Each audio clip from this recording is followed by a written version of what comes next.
Hello friends, कैसे हैं आप सब। एमके ऑनलाइन क्लासेस में आपका स्वागत है। मैं हूं मोहिनी शर्मा।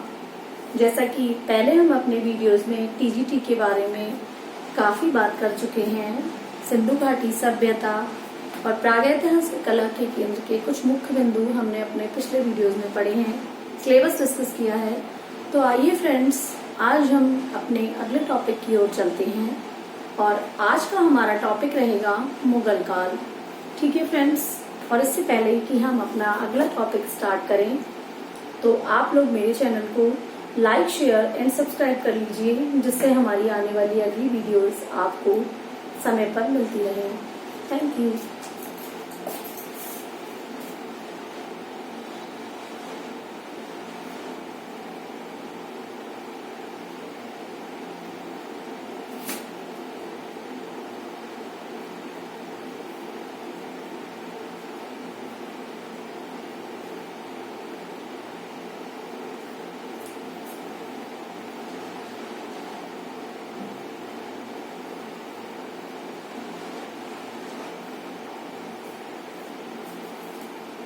तो आइए फ्रेंड्स, आज हम अपना नया चैप्टर मुगल काल स्टार्ट करेंगे।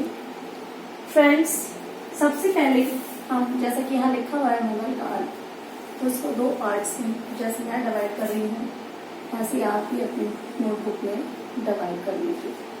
ठीक है, हो गया। अब हम सबसे पहले यहाँ लिखेंगे बाबर। ठीक है, सबसे पहला हमने क्या लिखा फ्रेंड्स, बाबर, और इनका समय लिखेंगे 1526 से 1530 तक। ठीक, इसको नोट डाउन करिए। नेक्स्ट हम लिखेंगे फ्रेंड अकबर। सॉरी, अकबर नहीं, नेक्स्ट हम लिखेंगे फ्रेंड्स हुमायूं।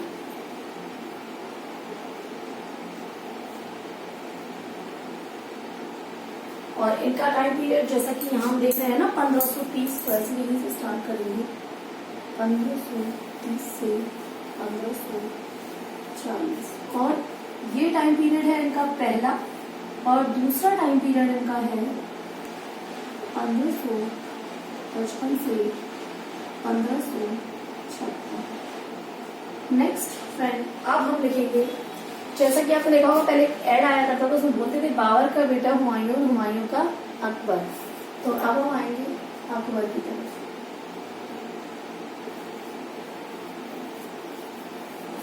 और अकबर का हम टाइम पीरियड लिखेंगे 1556 से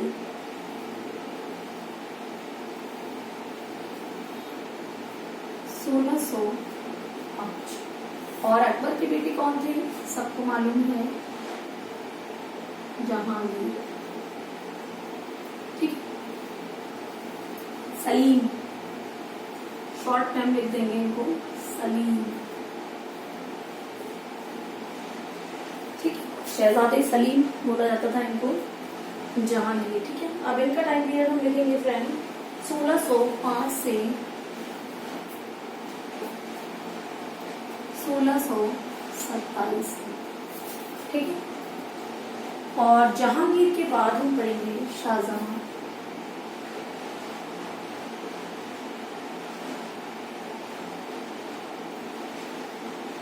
सोलह 27 और 28 दोनों लिखेंगे हम। कभी कभी 27 आता है और कभी कभी लिखा जाता है 28। तो 16, 27, 28 से 1658 तक। ठीक है, इसके बाद नेक्स्ट पढ़ेंगे औरंगजेब।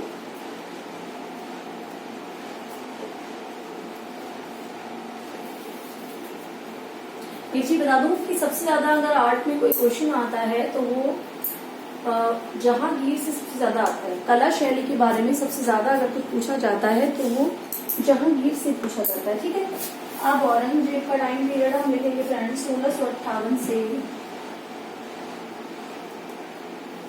1707। ठीक, अब आप कहेंगे ये हमने दूसरा पार्ट क्यों डिवाइड कर रखा है, तो ये इसलिए कर रखा है ये अब हम इधर भी लिखेंगे। जो दूसरा पार्ट है उसको बोलते थे हम लोग उत्तर मुगल काल। ठीक है फ्रेंड्स, उत्तर मुगल काल। इसमें सबसे पहला हम लिखेंगे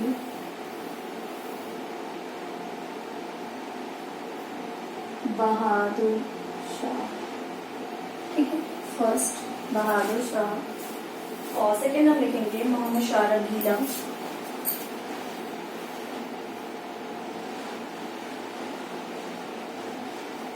मोहम्मद शाह रंगीला। और थर्ड नाम हम लिखेंगे फ्रेंड बहादुर शाह जफर। बहादुर शाह जफर। सबसे पहले तो आप ये टेबल बना लीजिए, अच्छे से इसको लिख लीजिए, टेबल बना लीजिए फ्रेंड ये। और इसी में अभी हमारे पास जगह है तो अभी हम एक चीज और इसी में नोट कर लेंगे कि सबसे पहला जो मुगल काल के संस्थापक हैं वो कौन थे।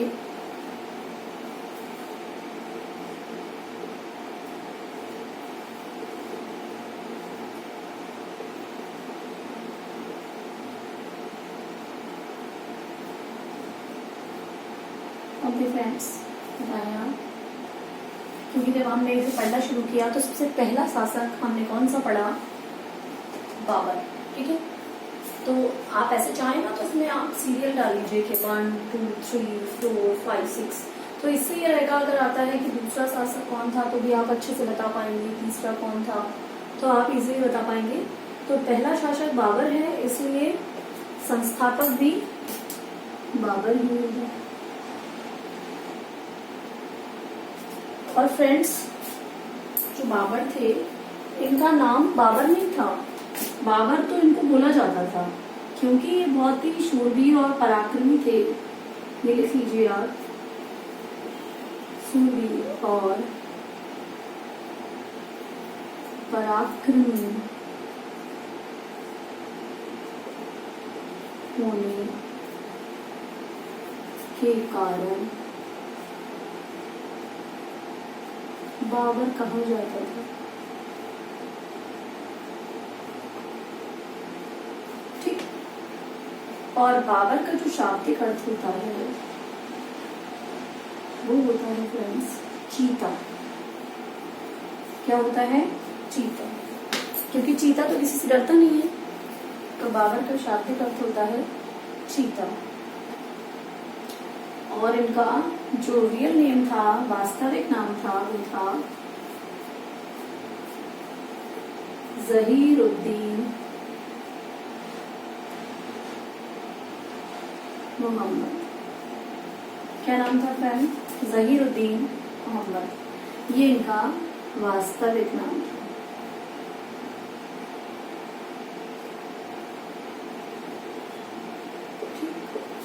ये इनको नाम दिया गया था इनकी क्वालिटीज की वजह से, और ये इनका ओरिजिनल नाम था।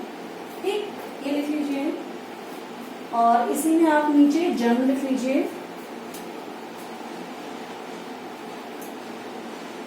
इनका जन्म 14 फरवरी 1483। ठीक है, ये लिख लीजिए।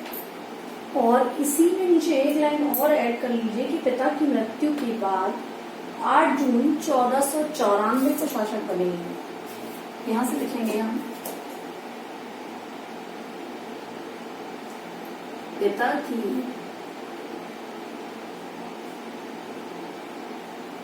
मृत्यु के बाद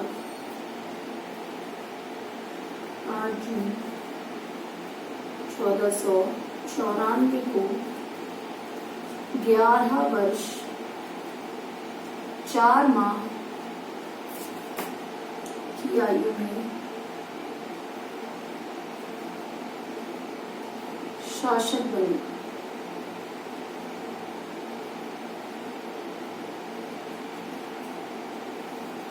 और जो इनके पिता थे वो तैमूर वंश से थे। कौन से वंश से थे फ्रेंड? तैमूर वंश। और जो माता थी वो मंगोल वंश।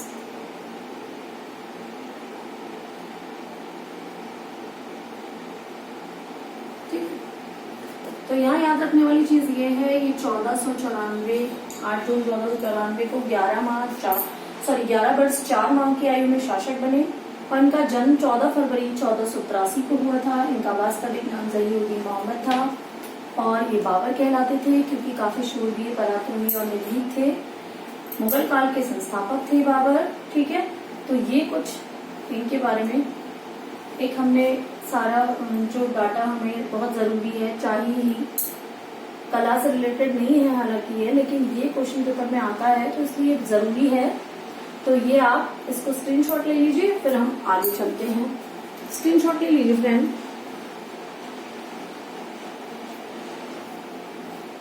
आपने स्क्रीनशॉट ले लिया होगा।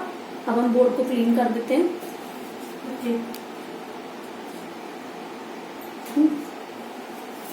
हाँ तो फ्रेंड्स, अब हम आगे पढ़ेंगे बाबर कालीन कला।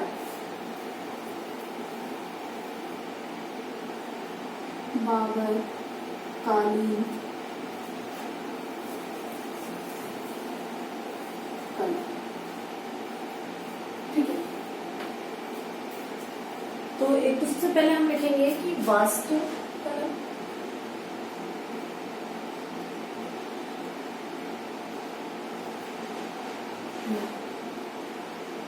स्थापत्य कला,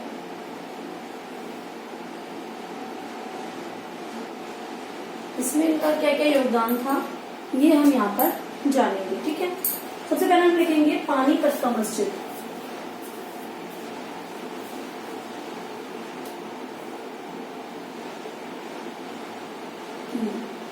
पानीपत की मस्जिद ये कहाँ है फ्रेंड्स? हरियाणा में। पानीपत की मस्जिद लिख लीजिए, ये हरियाणा में है और ये बाबर के समय में बनाई गई थी। ठीक है, फिर संभल की मस्जिद लिखेंगे इसी के नीचे।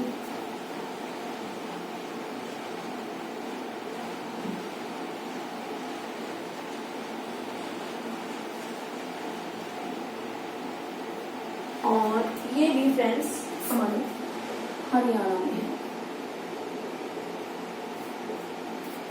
संभल की मस्जिद भी हरियाणा में है।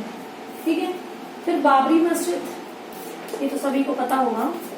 बाबरी मस्जिद, इसका परिचय देने की कोई जरूरत ही नहीं है। ये फ्रेंड अयोध्या में, लेकिन इसमें अभी दो चीजें और आपको लिखनी है जो इम्पोर्टेंट है।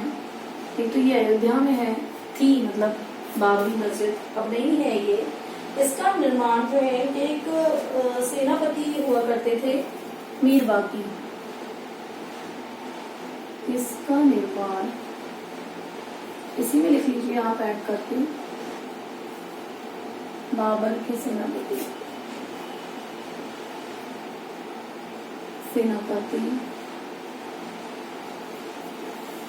मीर बाकी में कब कराया था फ्रेंड्स? 1526 में।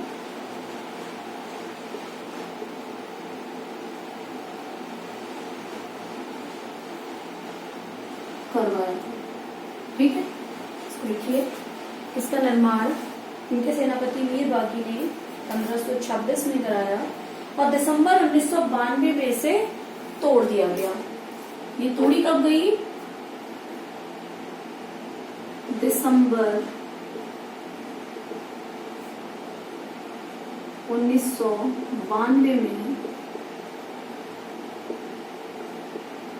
तोड़ दिया गया।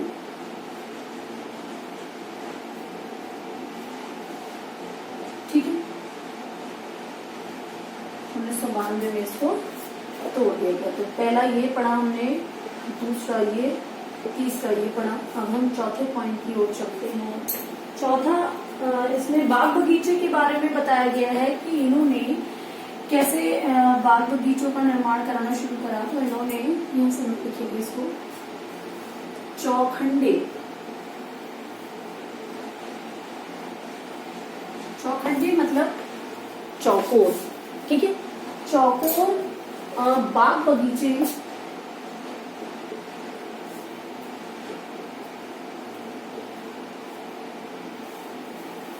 की नवीन परंपरा का आरंभ किया।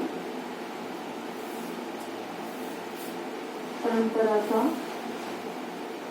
आरंभ किया, ठीक है।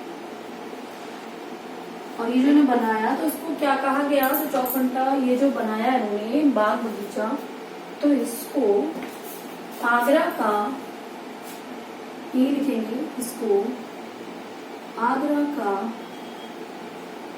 आराम बाग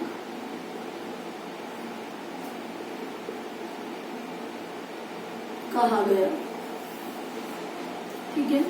आगरा का आराम बाग कहा गया।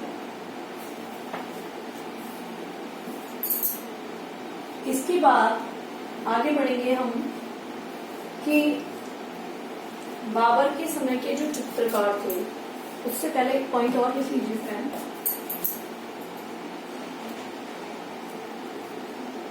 बाबर की आत्मकथा, तुझ-ए-बाबरी,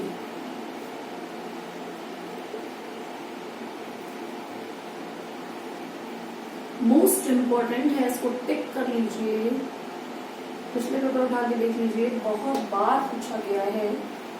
और अब हम इसके राइटर जानेंगे।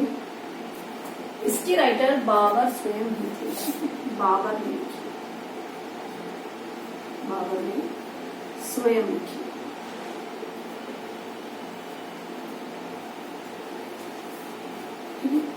ये पहले ऐसे शासक थे जिन्होंने अपनी आत्मकथा तुझ-ए-बाबरी स्वयं लिखी, और तुझ-ए-बाबरी को हमने बाबर नामा के नाम से भी जाना, बाबर नामा। और फिर फ्रेंड इसका बाबर नामा का जो फारसी अनुवाद मिलता है एक और, वो किसने किया, वो भी लिख लीजिए इसमें, फारसी अनुवाद।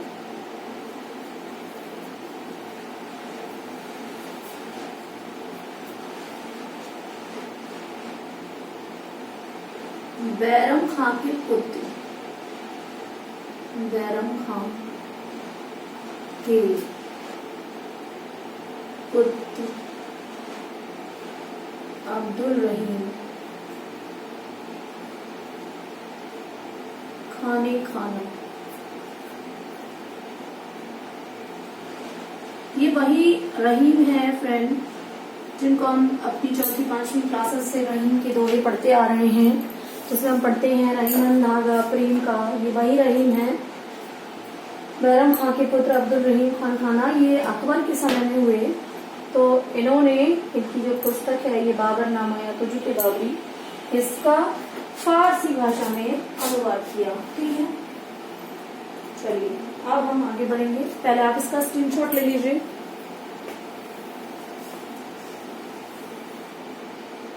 फ्रेंड्स स्क्रीनशॉट ले लिया है, अब हम बोर्ड को क्लीन कर देते हैं। हाँ तो फ्रेंड्स आगे चलते हैं।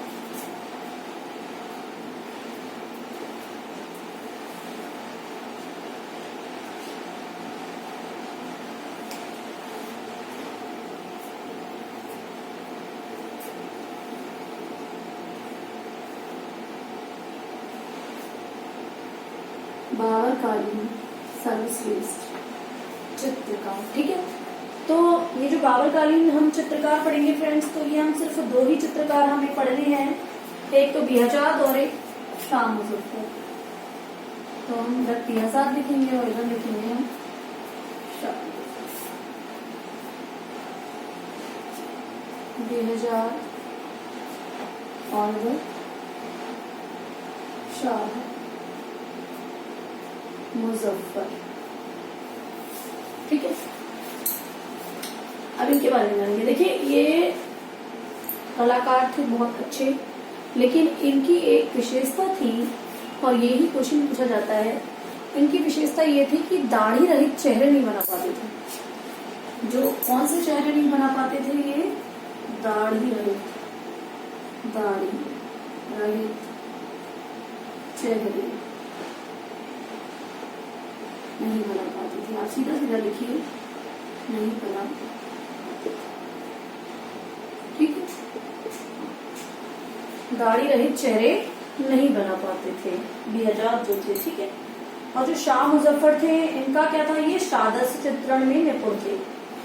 कौन से चित्रण में? सादस्य चित्रण। सादस्य पे हम अपने पिछले वीडियो में डिस्कस कर चुके हैं, आपको याद आ गया होगा। सादस्य चित्रण से मतलब होता है कि हमने जैसा देखा वैसा ही नाम दिया, मतलब हो गई, ठीक। सादृश्य, सादृश्य माने समान होता है, दृश्य माने जो दिख रहा है, यानी कि जो दिख रहा है उसी के समान को बना दिया। तो उसमें क्या थे? ये सादृश्य चित्रण में फ्रेंड्स ये निपुण थे, ठीक है।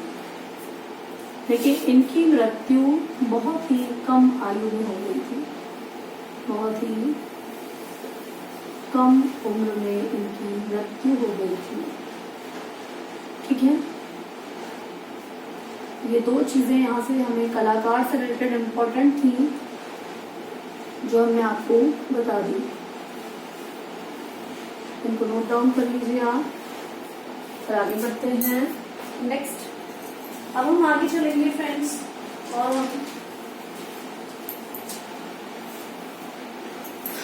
आगे हम ये पढ़ेंगे इनका कि जो तुजुकी बावरी जो बुक है उसका सबसे उत्कृष्ट चित्र कौन सा है। तो उसमें हम दो चित्र के बारे में पढ़ेंगे फ्रेंड्स। एक तो तुजुकी बावरी के उत्कृष्ट चित्र, यहाँ लिख लीजिए, इसे करके लिख लीजिए, तुजुकी बावरी के उत्कृष्ट चित्र, ठीक है। तो पहला तो है बाबर बाग बगीचे में दावत करते हुए। बाबर बाग बगीचे में दावत करते हुए।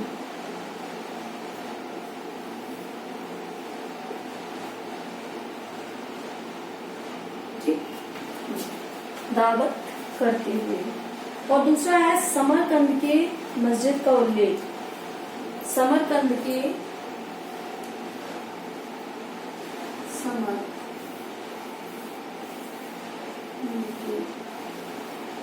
मस्जिद का उल्लेख।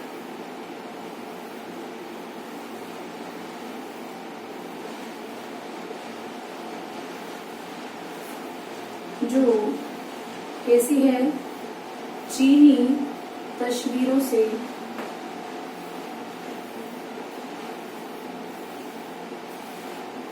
भरी या सजी है।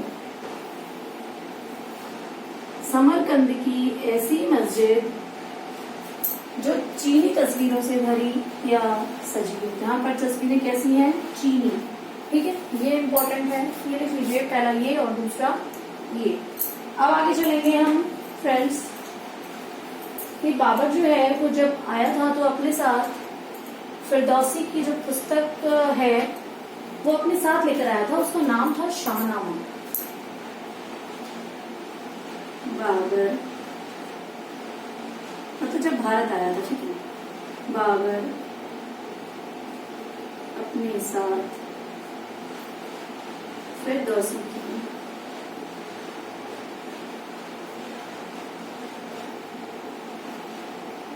पुस्तक शाहनामा की प्रति लाया था, ठीक है। पुस्तक की प्रति लाया था। फिरदौसी को फारस का होमर कहा जाता था। क्या कहा जाता था? फारस का होमर। फारस का होमर कहा जाता था फिरदौसी को, ठीक है। और ये जो बुक थी, ये इसमें क्या दिया गया था, इसमें जो है ईरान के शासकों की विजय का उल्लेख था। ठीक है, इस शाहनामा पुस्तक में ईरान के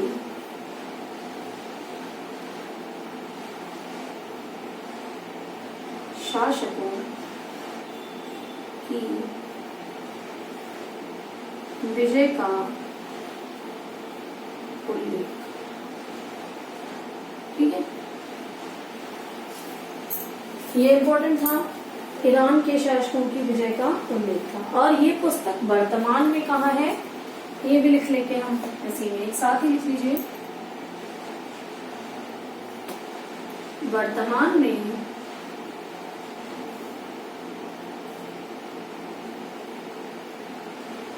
ये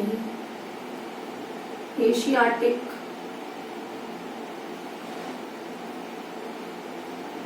सोसाइटी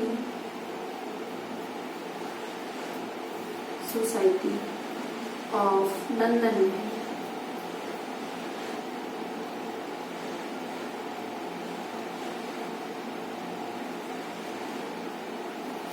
ओके फ्रेंड्स, तो उसका स्क्रीनशॉट ले लीजिए, फिर आगे चलते हैं। स्क्रीनशॉट ले लिया फ्रेंड, अब हम बोर्ड को क्लीन करेंगे। फ्रेंड अब हम पढ़ेंगे, थोड़ा सा और है इनका साहित्य पे, इसके बारे में पढ़ लेंगे हम। तो ये एक तो कला पारखी लिखी है, कला पारखी, ठीक, और दूसरा ये आशु कवि,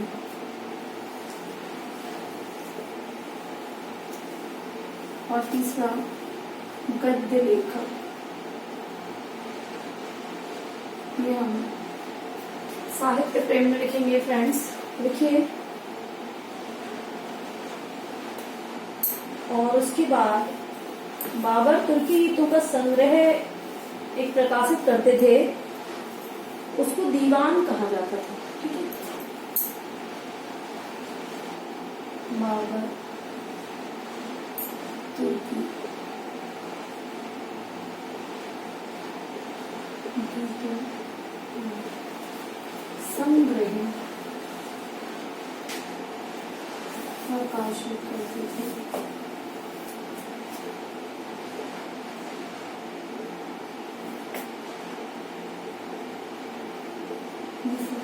दीवान कहा जाता है, दीवान कहा जाता था। ओके फ्रेंड्स, तो ये दो चीजें हमें यहाँ नोट डाउन करनी थी, जो कि जरूरी थी, मैंने आपको बताई। अब इनके लास्ट के 3-4 पॉइंट और रह गए हैं, वो लिख लीजिए आप कि बाबर की मृत्यु कब हुई थी। बाबर की मृत्यु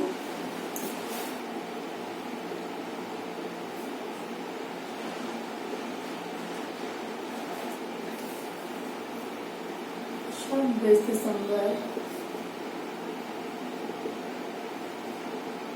1530 ईस्वी में हुई थी। ठीक है, और इनका मकबरा कहाँ है,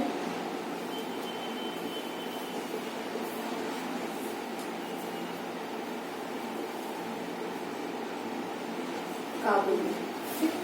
इसके साथ ही हम यहाँ पर एक छोटी सी चीज जहांगीर के बारे में पढ़ लेंगे कि जहांगीर का मतलब। अब आप सोच रहे होंगे कि मैं आपको बाबर में जहांगीर क्यों पढ़ा रही हूँ, इसलिए क्योंकि अभी आप समझ जाएंगे ये दोनों एक चीज में, दोनों एक दूसरे से कोरिलेट करते हैं, इसलिए इसको पढ़ा रही हूँ मैं यहाँ पे। इनका जो मकबरा है जहांगीर का, वो फ्रेंड्स लाहौर पाकिस्तान में है। ठीक है,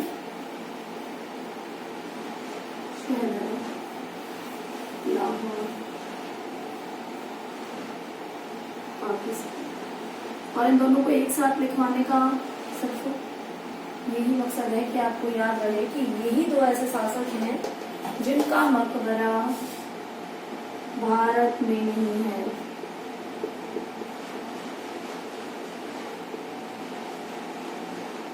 क्वेश्चन आ जाता है कि ऐसे कौन से मुगल शासक हैं जिनका मकबरा भारत में नहीं है। तो पहला तो बाबर का नहीं है और दूसरा जहांगीर का मकबरा भारत में नहीं है, ये शाहदरा लाहौर पाकिस्तान में है। अब इसके बाद नेक्स्ट फ्रेंड्स अगले वीडियो में हम इनके पुत्र हुमायूं, उनका शासनकाल और उनके काल की कला के बारे में पढ़ेंगे, उनका कला प्रेम पढ़ेंगे। और तब तक के लिए नमस्कार। और फ्रेंड्स इसी वीडियो के साथ साथ आपको आगे की वीडियोस भी देखनी है, इसलिए मैं आपसे फिर रिक्वेस्ट करूंगी हमारे चैनल को लाइक शेयर एंड सब्सक्राइब करना बिल्कुल ना भूलें। लाइक शेयर और सब्सक्राइब करने का कोई चार्ज नहीं है, एकदम फ्री है हमारा चैनल। तो फ्रेंड्स प्लीज हमारे चैनल को लाइक शेयर एंड सब्सक्राइब करें और मिलते हैं आपसे अगली वीडियो में। तब तक के लिए नमस्कार।